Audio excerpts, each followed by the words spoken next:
আসসালামু আলাইকুম। আমি মোহাম্মদ ফেরদাউস হোসাইন। আজকে হাজির হয়েছি HSC second paper read phrases and words টিউটোরিয়ালটি নিয়ে। আজকে মাত্র 9টি রুলের মাধ্যমে ফ্রেজ অ্যান্ড ওয়ার্ডসের টিউটোরিয়ালটির সমাধান করা হবে। তাহলে কথা না বাড়িয়ে আমরা পাঠে চলে যাই। ফ্রেজ অ্যান্ড ওয়ার্ডসের 1 নাম্বার রুল হলো বাধ্যবাধকতা বোঝালে হ্যাভ টু অথবা হ্যাজ টু হবে। যদি কোনো সেন্টেন্সের মধ্যে বাধ্যবাধকতা প্রকাশ পায় তাহলে হ্যাভ টু অথবা হ্যাজ টু হবে। একটা example, in England most school children dash wear a uniform. অর্থাৎ ইংল্যান্ডে অধিকাংশ স্কুলের ছেলে মেয়েদের ইউনিফর্ম পরতে হবে। এখানে পড়তে হবে বিদায় এখানে বাধ্যবাধকতা বোঝাইছে, এর জন্য হ্যাভ টু অথবা হ্যাজ টু হবে। এখানে হবে in England most school children have to wire A uniform. Rules 2, সেন্টেন্সের ভিতরে দেন থাকলে উড রাদার হবে। সেন্টেন্সের ভিতরে যদি দেন থাকে, সেন্টেন্সের ভিতরে যদি দেন থাকে তাহলে উড রাদার হবে। Example, I dash take a taxi than walk home. এই দেন থাকার কারণে এখানে হবে উড রাদার। এর আরেকটি নিয়ম হলো কোনো একটি জিনিসের চেয়ে অন্য একটি জিনিসকে অধিক প্রাধান্য দেওয়া। যেভাবে I would rather take a taxi than walk home, অর্থাৎ আমার ট্যাক্সি নেওয়াই ভালো হাঁটার চেয়ে। তাহলে একটা জিনিসের চেয়ে অন্য জিনিসকে প্রাধান্য দেওয়া। রুলস 3, উপদেশ বুঝালে হ্যাড বেটার হবে। এক্সাম্পল হলো we had better take an umbrella. আমাদের ছাতা নেওয়া উচিত। যেহেতু পরবর্তী সেন্টেন্স যদি থাকতো ইট মে রেইন, অর্থাৎ বৃষ্টি হওয়ার সম্ভাবনা আছে, সুতরাং উপদেশ হিসেবে we had better take an umbrella, আমাদের ছাতা নেওয়া উচিত।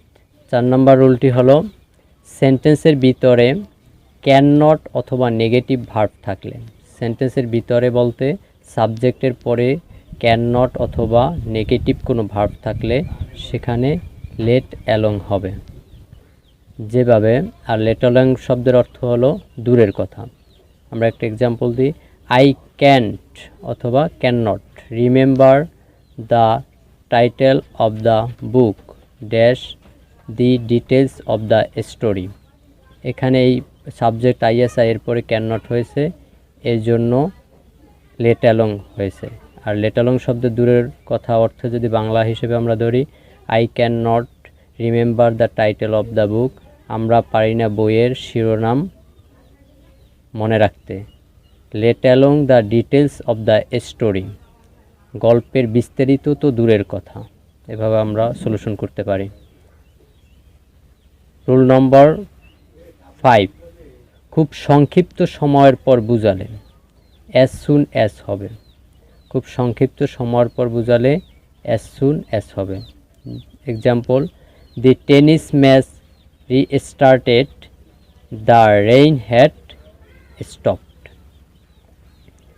অর্থাৎ বৃষ্টি থামার সাথে সাথেই টেনিস ম্যাচটির আবার শুরু হলো। তাহলে এখানে সংক্ষিপ্ত সময় হিসেবে এজন্য আমরা অ্যাজ সুন অ্যাজ বসাতে পারি।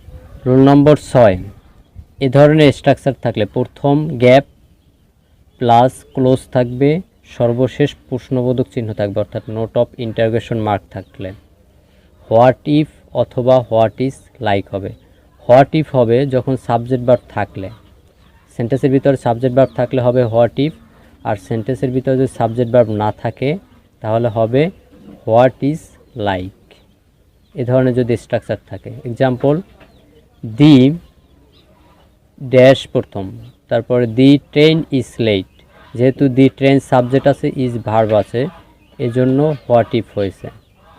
দ্বিতীয় নম্বরে dash living in Hawaii style. তাহলে এখানে লিভিং, এখানে সাবজেক্ট ভার্ব নেই, এজন্য হয়েছে what is like. Rule number 7, প্রথম শূন্যস্থান থাকলে ইট অথবা দেয়ার হবে, ইট অথবা দেয়ার হবে।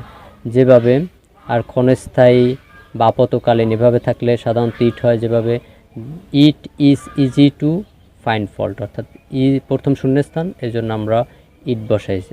দ্বিতীয় এক্সাম্পলটি হলো dash is a book on the table. এখানে হবে প্রথম শূন্যস্থান, there is a book on the table. এখানে একটু আছে যে কোনো ব্যক্তি বা বস্তুর অবস্থান বোঝায়, বস্তুর অবস্থান বুঝাইলে এখানে দেয়ার হয়েছে, যেভাবে is a book on the table, টেবিলটির উপরে বইটি আছে এখানে, এজন্য দেয়ার হয়েছে। রুল নাম্বার 8, সাল, জন্মগ্রহণ অর্থাৎ ব্যক্তির নামের সাথে রিলেটেড থাকলে ওয়াজ বাউন্ড হয় সাধারণত। যেভাবে Socrates dash in 469 BC before Christ, অর্থাৎ সক্রেটিস জন্মগ্রহণ করেছিল 469 খ্রিস্টাব্দে, খ্রিস্টপূর্বাব্দে,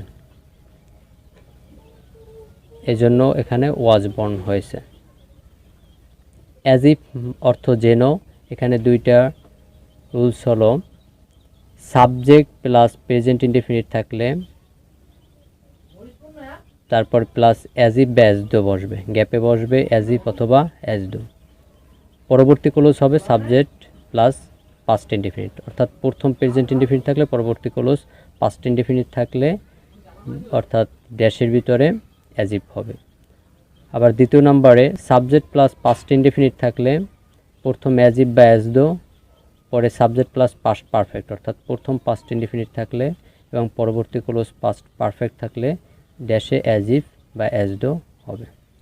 তাহলে প্রথম এক্সাম্পলটি হি টক্স ড্যাশ হি নিউ এভরিথিং, প্রথম টক্স প্রেজেন্ট ইনডেফিনিট আর নো এর পাস্ট ফর্ম নিউ অর্থাৎ পাস্ট ইনডেফিনিট আছে, তাহলে আমরা ড্যাশে হবে কি অ্যাজ ইফ। অর্থ হলে he talks as if he knew everything, সে এমনভাবে কথা বলে যেন সে সব কিছু জানে। দ্বিতীয়টা হলো হি টকড, পাস্ট ইনডেফিনিট আছে, পরবর্তী ক্লোজে হি হ্যাড নোন অর্থাৎ পাস্ট পারফেক্ট আছে, তাহলে আমাদের গ্যাপে হবে as if. He talked as if he had known everything.